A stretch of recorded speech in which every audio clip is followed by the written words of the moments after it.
Manodi, nasa gitna na ho tayo, no, ng Calao, Ross Boulevard. Oh, kanino? Si Papa Mel TV, bigat din sa eksena. Komplet na nagrarampa, parang sa arena. Vibe kulat na, di mo maiwan. Mga videos na hot, parang lutong tinapay sa hurnohan. Loging sa kanto kahit saan pwede. Mga travel food trip, walang sinisino. Kamera hawak, action stars sa kalye. Kuha bawat eksena, parang hero sa sine. Kay Papa Mel TV tayo, content na malupit. Walang tapon, lahat unique at legit. Mga kwentong astig, di mo pagsasawaan. Sabay lang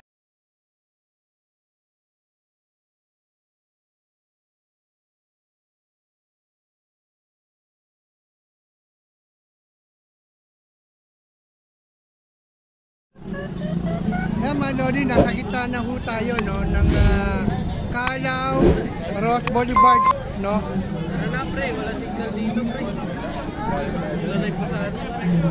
Kahit yung dito sino Smart meron. Meron na ba?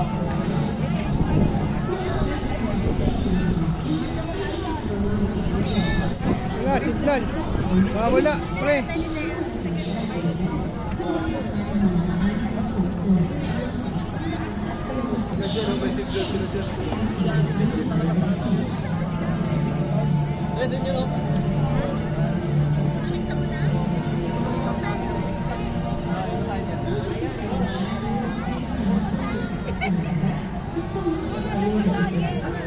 Signal, pre. Dito tayo.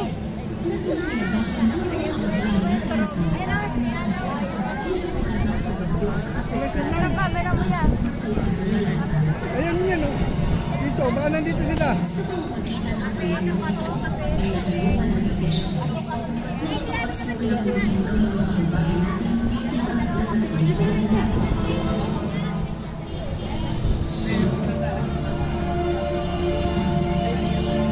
Noong May 6, 2018, ay isinagawa naman ang Worldwide Walk to Fight Poverty na ang layunin ay makapaghatid ng tulong sa pamamahirap sa malawak kontinente ng Africa. Muli ay nagkaisa ang mga kaanib ng Iglesia ni Cristo mula sa pagdina ang pasyon sa buong mundo.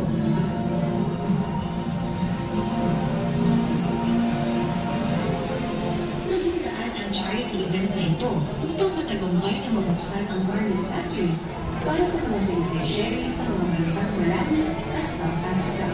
Signal. Punta ako. Ano na ako? Walang signal dito.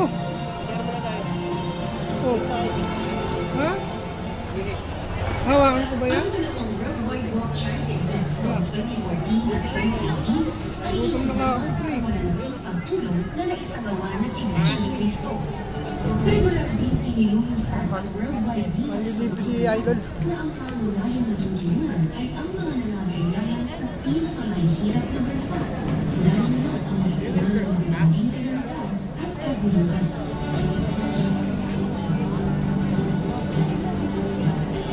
Ang pinagpapagawa ay patunay ng positibong maibunga ng matibay na Order na ako pre, 5.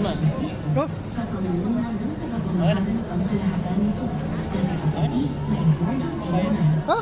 Magpapatuloy ang mga kaanib ng Iglesia ni Cristo sa pagtulong sa mga nangangailangan.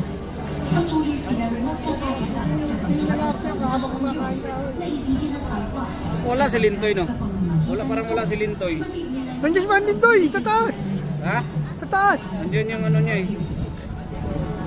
Alin? Yung ano, Lag niya? yung bag ng ganito, yung bag kaya na binigay ni Aidin.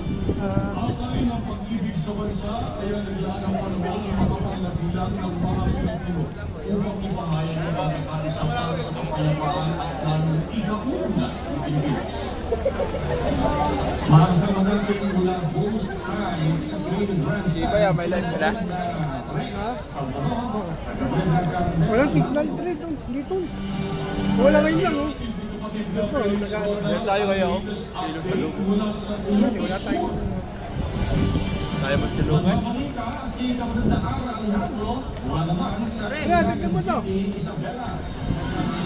Nasa Legazpi City ang bayan naman si kapatid na Albert de la Cruz Jr.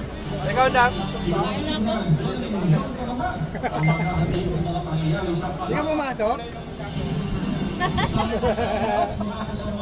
Sabi ko magpapaggabi muna ako sir. Sabi wala akong lalagay sa panggabi. Mag-day off ka kay lahat ng tao sa panggabi. Hindi mas maganda, di oh. Hindi ka maghahabol ka oras. Paggabi namin, puro kami nasa awang.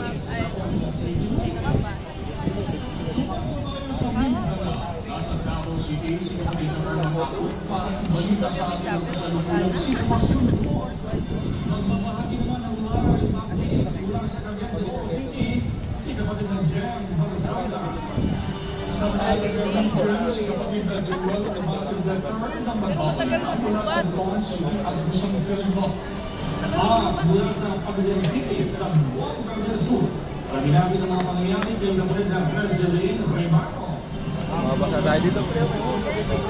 Unahin namin ang mga pinakasariwang pangyayari sa Iligan Grandstand sa lungsod ng Maynila na nagsisilbing main site ng pambansang rally para sa kapayapaan.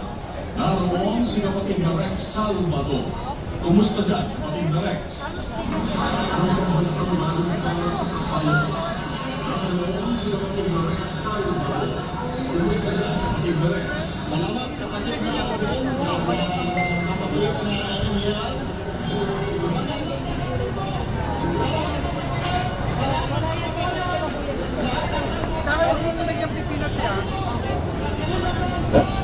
Kulay lang. Kaya ba may mawala? Oh, shoutout muna tayo sa mga hotdog nila ate.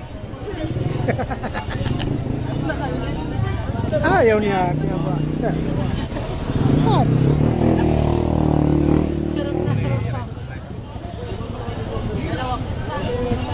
Yung walang kulay. Sabihan mo na. Yan!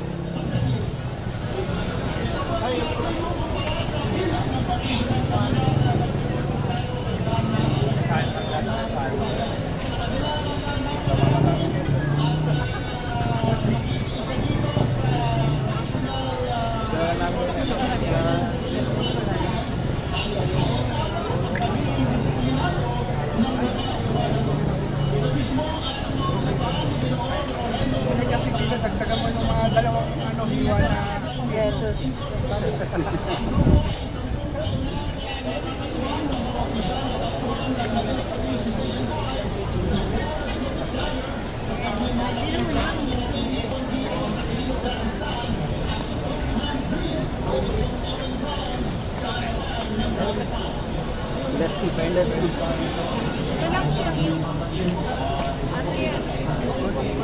Kaya ka na lang sa isa. Ay, may dalawang plastic dito, te. Ito na po kayo nakapag-plastic. Sa inyo po. Lalagay mo walang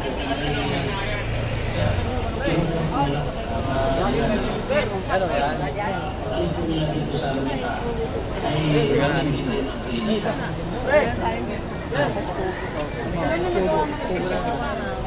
yan?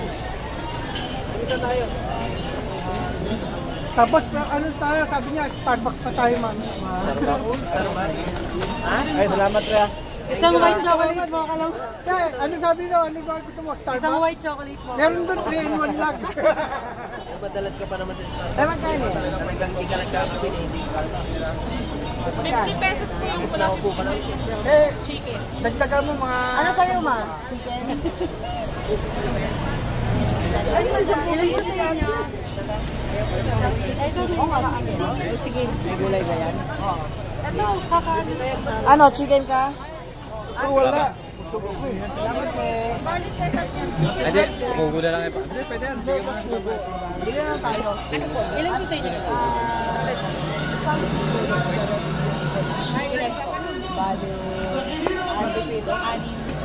chicken, 5 TJ. Wala mo rito sa Iligan Grandstand, nakakapatid na Salvador para sa National Rally for Peace Instruction. Maraming Kapatid Lorenz. Kamusta rin naman natin ang lagay ng mga sites ng National Rally for Peace sa Luzon. Sa Ilocos Region, makakasama natin si Governor Felix Rocas mula sa Credit Agent sa Bigan City, Ilocos Sur. Ay magkabigat, Governor Felix. Maraming salamat po. Magandang araw po sa ating viewers. Kung para po kanina alas 9 ng umaga, unang live report namin. Ngayon po tanghali ay grabe natin dumami ang mga kabayan natin dito po sa Credit Stadium sa Bantay Ilocos Sur. Dito po kami pagkakita po yan sa isinasagawa ngayong araw ng National Rally for Peace. Ang panawagan po ng mga nating kabayan, bababa ng mga placard na hawak ng mga lista tulad ng mga pangungusap na kaunlaran ng bayan ang ulanin, pagkakalita at hindi pamumulitika. Bayan at pagkasunin, kapayapaan at hindi ng bayan at pagkakalita. Ang isang dahilan ng masinhing panawagan ito, hindi nakakaharap ng mga at mahalagang kasikasuhin na kapakanan ng taong bayan. Tulad ng isang bendera mula sa Ilocos, narito ang pamilya sa kanya. Kain po.